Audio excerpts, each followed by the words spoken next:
नमस्कार। सबसे बड़ा सवाल देख रहे हैं आप और मैं हूं आपके साथ दिव्या सिंह। लोकसभा चुनाव को लेकर देश का सियासी पारा काफी हाई है।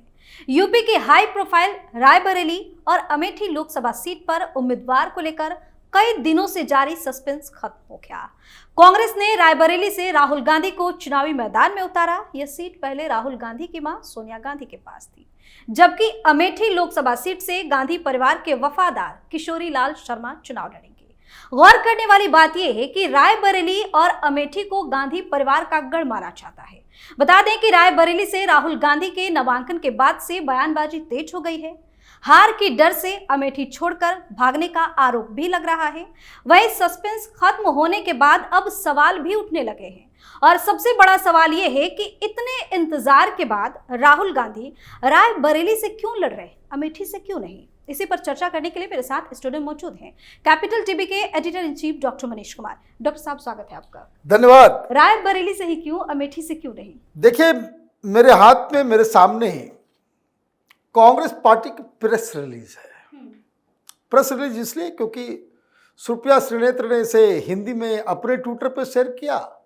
ये सोशल मीडिया इंचार्ज हैं और राष्ट्रीय प्रवक्ता, chief spokes person of Congress party Jairam Ramesh ने इसका अंग्रेजी अनुवाद जो है वो अपने ट्विटर से शेयर किया गया। तो पहले एक चीज बता दो,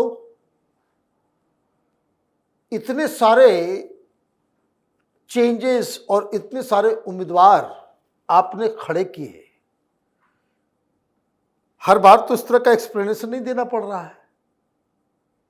आपको इस बात की जरूरत लगी कि राहुल गांधी को अमेठी से हटा करके हम रायबरेली लेकर के जा रहे हैं, तो कुछ तो एक्सप्लेन करना पड़ेगा। ये मॉरल ड्यूटी बन जाती है।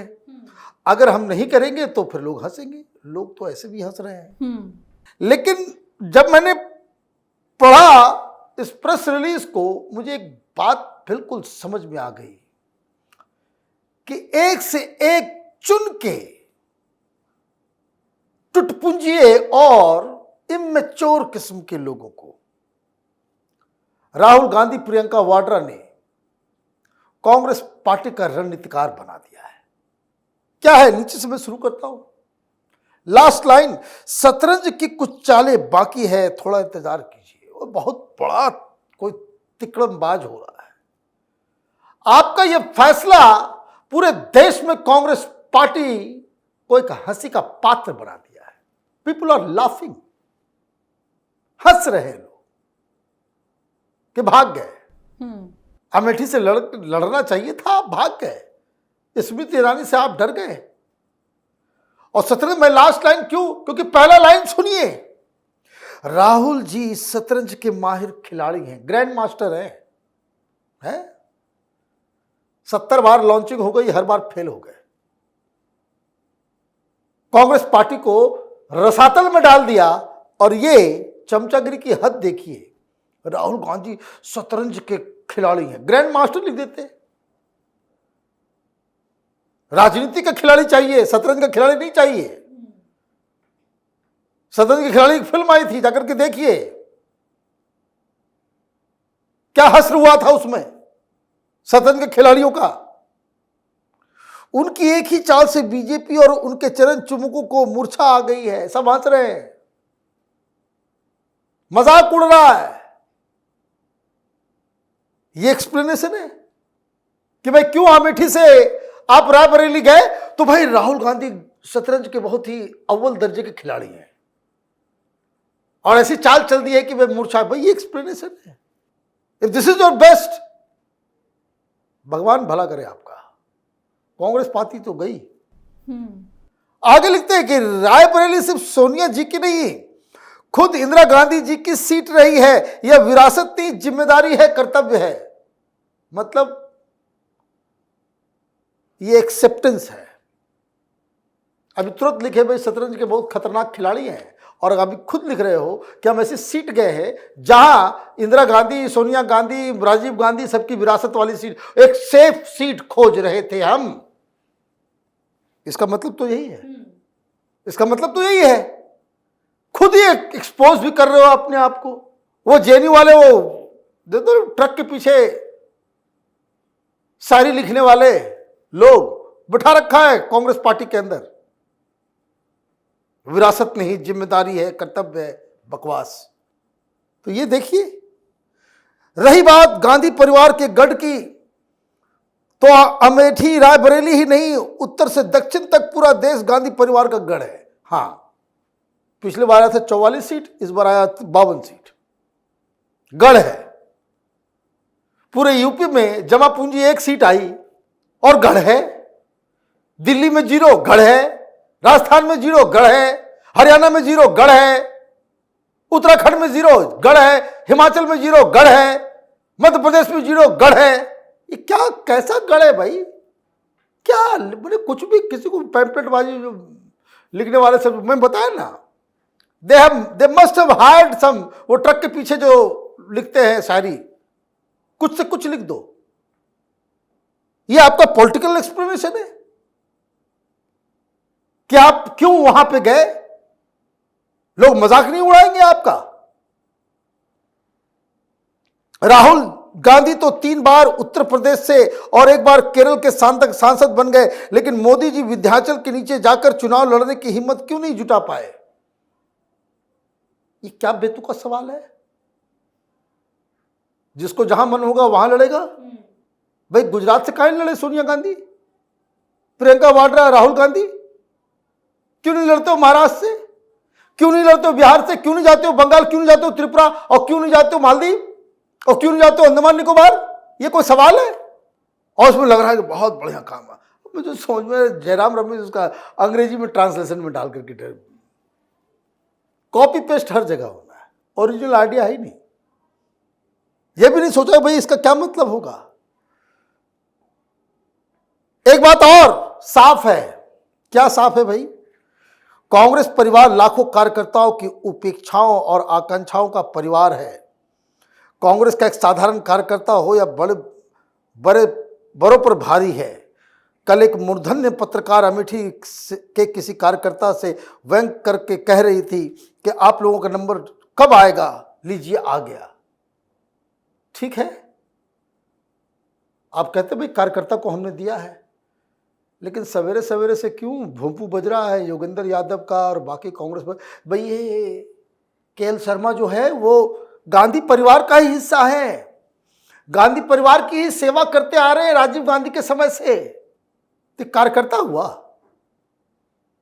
कि दास हो गया गांधी परिवार का? गांधी परिवार की सेवा करे, भाई सेवा कौन करता है? अजीब। और कार्यकर्ता को ही उतारना था, तो कल ये खबर क्यों चला रहे थे? तो भी फोन करके सब लोग को बोल रहे थे कि सोनिया गांधी ने कहा है कि दोनों बच्चे हमारे लड़ेंगे, एक रायबरेली से एक अमेठी से। जयराम रमेश सवेरे तक बोल रहे थे और अचानक से बदल गया। अरे पब्लिक इतनी बेवकूफ है क्या? प्रियंका जी धुआंधार प्रचार कर रही हैं, अकेले नरेंद्र मोदी पर भारी हैं। इसको देखते हुए जरूरी था कि उन्हें सिर्फ अपने चुनाव तक सीमित न रखा जाए। प्रियंका जी तो कोई भी उपचुनाव लड़कर सदन पहुंच जाएंगी। अच्छा, ये एक्सप्लेनेशन प्रियंका जी के लिए था कि उपचुनाव लड़ेंगी। कहां से? रायबरेली में जीतेंगी, वायनाड छोड़ेंगे, रायबरेली वायनाड पकड़ेंगे, रायबरेली फिर छोड़ेंगे, फिर रायबरेली में उपचुनाव होगा तो फिर वो जीत के आ जाएंगी। उपचुनाव में जीतना आसान होता है, उपचुनाव को लोग ऐसे ही बाय कर देते हैं। लेकिन सवाल यह है कि राहुल गांधी जीतेंगे या नहीं जीतेंगे? क्योंकि रायबरेली में आज पहुंचते ही Rahul Gandhi go back, Rahul Gandhi go back के नारे लग रहे हैं। जय श्री राम के भी नारे लगे, जय श्री राम के नारे लग रहे हैं। अब देखिए कहां पीड़ा कहां है। आज स्मृति ईरानी की सिर्फ यही पहचान है कि वो राहुल गांधी के खिलाफ अमेठी से चुनाव लड़ती हैं। अब स्मृति ईरानी से वो शोहरत भी छिन गई। मतलब समझ में आया? मूर्खता की पराकाष्ठा आपने देखी। ये कह रहे हैं कि राहुल गांधी, ये स्मृति ईरानी को दुनिया में लोग इसीलिए जानते हैं, उनकी शोहरत की एक ही वजह है कि वो राहुल गांधी के खिलाफ लड़ती हैं। यही लिखा हुआ है कि खिलाफ चुनाव लड़ती हैं। लड़ती नहीं, राहुल गांधी को धूल चटा चुकी हैं। और यही क्रेडिट है ये लड़ने वाला तो कोई भी लड़ लेगा। सुना है कि कॉमेडियन जाकर के बनारस से लड़ रहा है। और ये राहुल गांधी, प्रियंका वाड्रा, गांधी परिवार और कांग्रेस को तो इस सवाल के ऊपर कुछ पूछना ही नहीं चाहिए। क्यों? क्योंकि जब लड़ने के लिए अमेठी गई थी तो प्रियंका वाड्रा से पूछा गया था कि स्मृति ईरानी को आप क्या समझते, तो ये पूछी थी स्मृति हु, मैंने कौन है ये? नानी याद दिला दी आपने। हाँ, वो कहते छठी के दूध पिला देना, वही कर दिया। तो आप ये देखिए, ये इस तरीके से आप आप तो एक गलत डिसीजन किए, पूरी दुनिया हंस रही है, जग हंसाई हो रही है, भगोड़ा भगोड़ा कह रहे हैं, और ऊपर से ऐसा एक्सप्लेनेशन आप देकर क्या होगे, तो इसको कहते हैं आ बैल मुझे मार। फिर आता हूं आखिरी, शतरंज की कुछ चालें अभी बाकी है। डायलॉगबाजी चल रहा है। भगवान करे कि 3-4 चालें जो है अभी जल्दी जल्दी कांग्रेस पार्टी चल दे, ताकि फिर प्रधानमंत्री मोदी जो है वो 400 पार इन्हीं शतरंज की चालों की वजह से जीतेंगे। बहुत बहुत धन्यवाद सर तमाम जानकारी। धन्यवाद। तो जिस तरह से राहुल गांधी के लिए कांग्रेस ने रायबरेली सीट को चुना है, उसके बाद कहा जा रहा है कि पार्टी रिजल्ट से पहले ही डर गई है और अमेठी से राहुल गांधी को चुनाव लड़ाकर पार्टी अपनी भयंकर बेइज्जती नहीं करवाना चाहती है, इसलिए काफी मंथन करने के बाद रायबरेली सीट से मैदान में उतारा गया है। सबसे बड़ा सवाल में आज के लिए इतना ही। अगर आपने अभी तक हमारे चैनल को सब्सक्राइब नहीं किया है तो सब्सक्राइब कर लीजिए, हमारे वीडियो को लाइक कीजिए, शेयर कीजिए, हमारे वीडियो पर कमेंट करके जरूर बताएं कि आपको हमारी खबर कैसी लगी। धन्यवाद।